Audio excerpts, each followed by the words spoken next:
جن کو لمبا کرنا ہوتا ہے ان کو لمبا نہیں کرتے، جن کو نہیں لمبا کرنا ہوتا اس کو لمبا کر دیتے ہیں. تو یہ ایک بہت زیادہ میجورٹی کی جو ہوتی ہے غلطی ہوتی ہے، اس سے ہم نے بچنا ہے. اس کے بعد چوتھے نمبر پہ کس طرح کی غلطی ہم کرتے ہیں؟ متحرک حروف کو ساکن. متحرک کیا ہوتا ہے؟ پہلے تو یہ پڑھتا چلے گا ہمیں، تبھی سمجھ میں آئے گا. متحرک کہتے ہیں حرکت لگا ہوا. جس ورڈ پر زبر زیر پیش حرکت آ جاتی ہے اسے متحرک کہتے ہیں. اب متحرک حرف کو ساکن اور ساکن کو متحرک کر کے پڑھنا. ساکن مطلب جزم لگا ہوا، جیسے کہ حسدن کو حسدن پڑھ دینا. حسدن، حسدن. جعلنا، جعلنا، یعنی زبر زیر پیش کو ختم کر کے ساکن کر دینا یا ساکن کو ختم کر کے زبر زیر پڑھ دینا. تو یہ دونوں طریقے سے غلط ہے. مشدد حرف کو مخفف پڑھنا.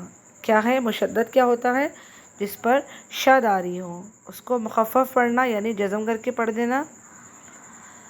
اور مخفف کو حرف کو مشدد کر کے پڑھنا، جیسا کہ اعدت کو اعدت، اعدت یعنی کہ دال کے ساتھ عین مل رہا ہے اور آگے ہے اعدت، غلط ہو گیا. تصفو، تصفو یعنی شد کو لگانا اور شد کو ختم کر دینا. شد کو لگا کر پڑھنا اور شد کو ختم کر کے پڑھنا غلط ہے. ٹھیک ہے؟ تو یہ جو 5 طرح کی جو غلطیاں ہوتی ہیں یہ کامن غلطیاں ہوتی ہیں. حرکات کو بدل دینا، علامات کو بدل دینا، علامات حرکات کو گھٹا دینا، بڑھا دینا. اب اس کا حکم کیا ہے کہ اگر ہم یہ سب غلطیاں کرتے ہیں تو پھر کیا ہوگا؟ لحن جلی کا ارتکاب بالاتفاق حرام ہے، چاہے جان بوجھ کر ہو چاہے سستی کالی سے ہو. دونوں ہی صورتوں میں انسان گناہ گار ہو جاتا ہے. نعوذ باللہ. یعنی کہ جو انسان یہ 5 طرح کی غلطیاں کرتا ہے، کیا کرتا ہے؟ وہ حرام درجے کی غلطی کرتا ہے.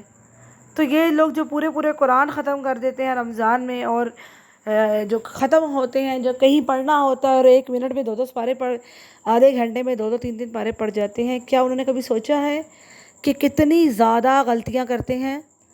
لحن جلی کا چیپٹر آپ کو تب تک سمجھ نہیں آئے گا جب تک آپ کو یہ 5 چیزوں کے بارے میں سمجھنا ہے. آپ کو جب تک حرکات کے بارے میں سمجھ نہیں آئے گا، علامات کے بارے میں سمجھ نہیں آئے گا، اس کے لیے آپ کو تمام پچھلی ویڈیوز دیکھنی ہوں گی. ہمارے چینل پہ حرکات کی اور ساری علامات کی ویڈیوز ہیں، آپ وہ دیکھیں، ان کو سیکھیں. اس کے بعد آپ یہ جو ہے لحن جلی کا جو چیپٹر ہے تب سمجھ سکتے ہیں، ورنہ آپ کو سمجھ نہیں آئے گا.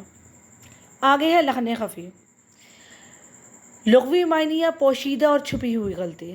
اصطلاحی تعریف: تلاوت میں حسن پیدا کرنے والی صفات عارضہ. اوپر ہے لازمہ.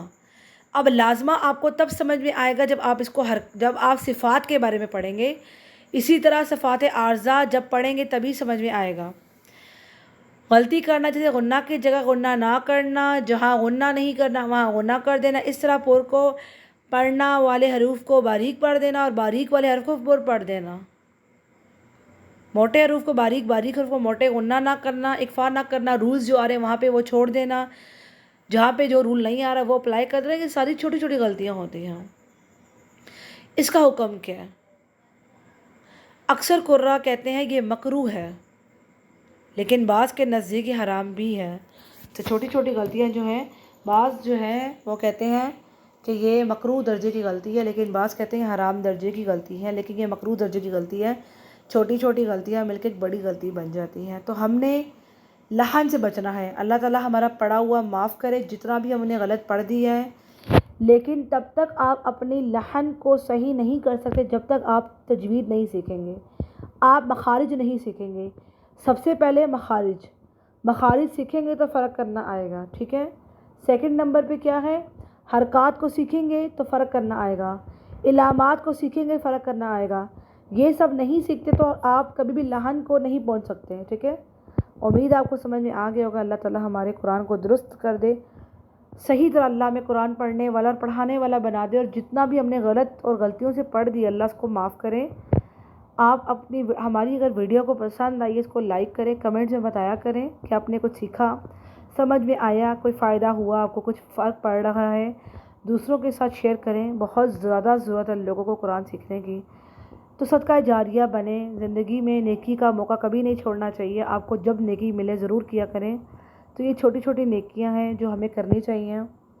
اور آپ چینل کو سبسکرائب کریں، ویڈیو کو لائک کریں، ہمارے چینل کو پروموٹ کریں تاکہ ہم تجوید سکھائیں اور زیادہ سے لوگ سیکھ سکیں۔ دعاؤں میں یاد رکھیے گا۔ السلام علیکم ورحمۃ اللہ وبرکاتہ۔